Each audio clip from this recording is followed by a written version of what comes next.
আজকে আপনাদেরকে একটু ভিন্ন ধরনের ভিডিও দেখাবো। যে কথা না বললেই নয়।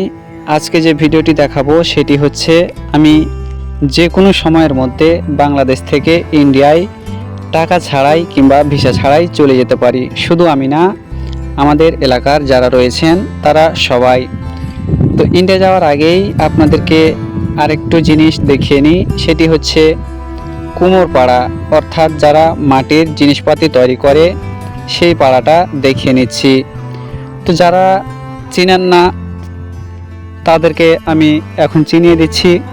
সারেগাছি মোড় থেকে সোজা পশ্চিমে যে রাস্তাটা আছে এই রাস্তা ধরেই চলে আসবেন একেবারেই নদীর ঘাট। নদীর ঘাটে এসেই দেখতে পাবেন একটি বড় ধরনের পাইকড় গাছ, আর পাইকড় গাছ ঘেঁষেই রয়েছে বিজিবি ক্যাম্প বাংলাদেশের, আর তার পল ঘেঁষেই রয়েছে পালপাড়া। তো সামনে যেটি দেখতে পাচ্ছেন নদী, এটি হচ্ছে আমাদের পূর্ণভবা নদী।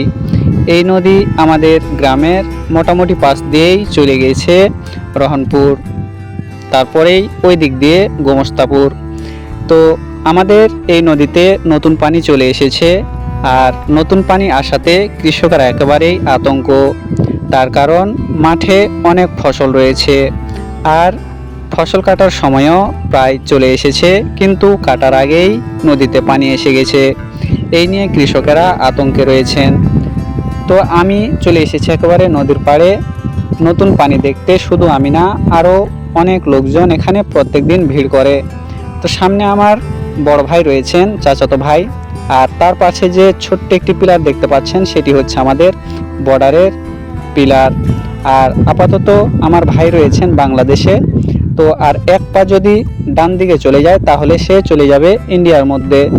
আমরা যে কোনো সময়ের মধ্যে ইন্ডিয়ায় চলে যেতে পারি। তো যারা যারা আপনারা যেতে চান কিংবা ইচ্ছুক তারা অবশ্যই চলে আসবেন আমাদের এই নিতপুর সীমান্ত ফাঁড়ি। এখানে এখন শুধু নৌকা নিয়ে এখানে অনেক খেলা হয়। আর সামনে দেখতে পাচ্ছেন বিজিবির স্পিড বোট, এই বোট নিয়ে তারা নদী টহল দেন। সামনে দূরে একটু আবছা ঝাপসা যেটি দেখতে পাচ্ছিলেন সেটি ছিল ইন্ডিয়া। যে কথা বলেছিলাম সেই পাইকড় গাছের কথা। পাইকড় গাছ ঘেঁষেই ছোট্ট একটি মাঠ রয়েছে এখানে।